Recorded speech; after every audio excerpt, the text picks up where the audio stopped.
Welcome back. Norman Finkelstein, I'm curious as to how your situation is in the United States.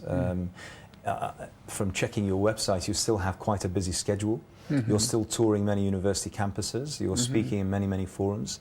A few years back, it was quite a difficult hall. It was quite tough. Halls were quite scarce, or at least full with people who were there to jeer or to criticize or to attack. Do you see a shift in reception in... Oh yeah, it's perfectly obvious. It's obvious even here. When I've now been here, I think, I can't keep track anymore, but I've been here, I think, for 7 days. Yes. And I was at Manchester, Sussex, Cambridge, Oxford, Birkbeck, LSE.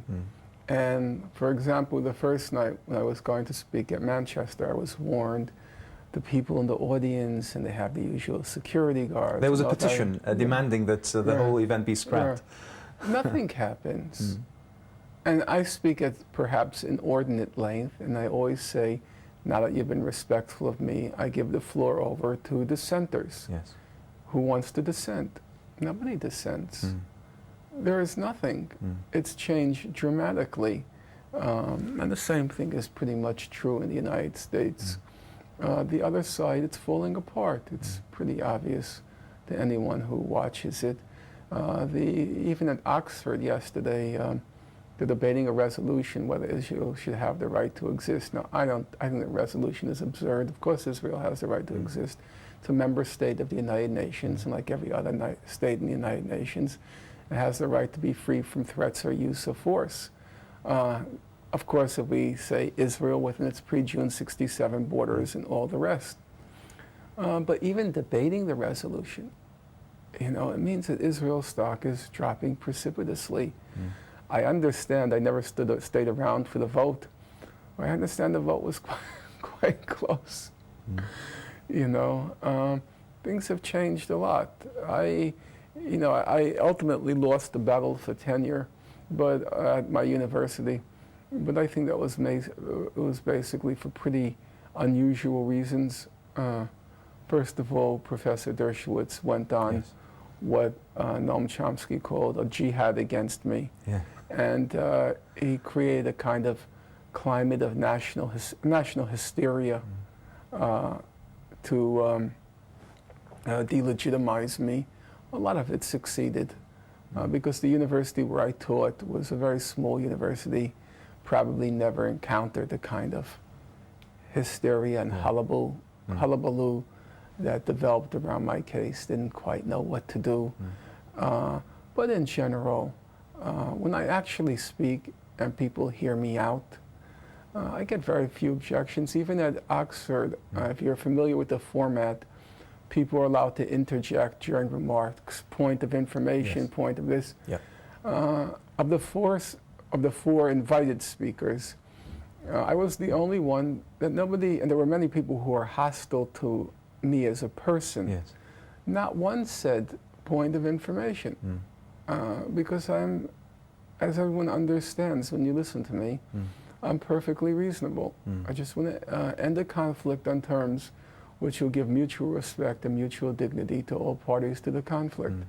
And those are the terms which Palestinians and the Arab League have accepted. In March 2002, again March 2007, they put forth the Arab League initiative. All 22 countries in the Arab League agreed to it.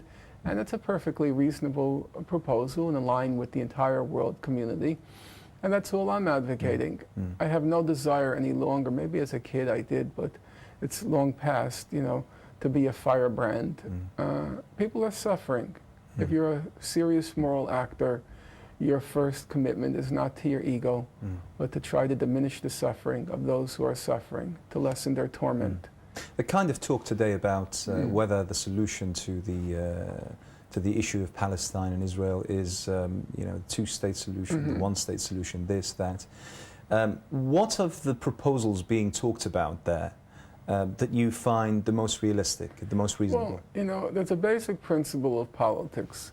Mao Zedong, during the 1970s, he was famously quoted for saying, a basic principle of politics is unite the many to defeat the few. You have to find a broad consensus which is going to isolate your enemies and expose them as being the main obstacle to reason and justice. There is a consensus in the world how to resolve the conflict. It's not a speculative matter. We all know it because there's a record. Every year, the United Nations General Assembly in November, every single year, it votes on what's called the peaceful settlement of Palestine question.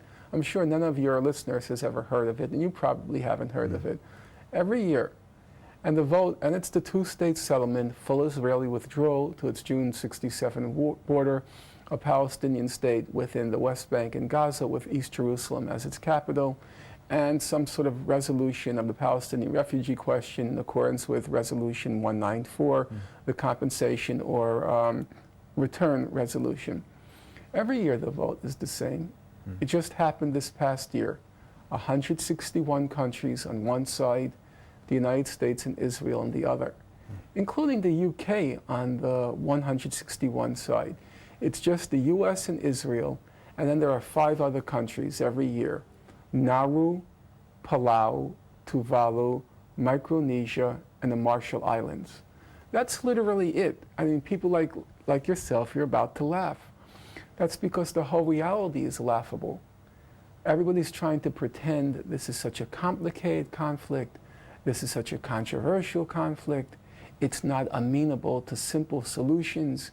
We need President Bush's vision in order to help us make our way. This is not complicated. When the World Court had to rule on its issues, it wasn't a close vote. I told you it was 14-1. Yeah. And even the one dissenter basically agreed. Yeah. When it comes before the UN, there's no controversy. The whole world on one side, the US and Israel on the other side. And that's the obstacle. So, following Mao Zedong's precept, unite the many to defeat the few, our burden now is tell the world what the facts are. It's not complicated, it's not controversial. The world has agreed how to solve it. Most people don't know that. They're really taken in by the Israeli propaganda, which the press repeats, that who knows how to solve it. No, there is a way to solve it. And everyone agrees on how to solve it. And so I'm not going to the one-state solution, because the one state means uniting the few to defeat the many. I'm going to have to do battle with the whole world community. I'm going to have to do battle with the world court. I'm not going there. That's not politics. That's posturing. I want to win on fair terms, not winning by the simple application of force, but uniting public opinion and isolating the enemies of justice and reason. That's how we should win.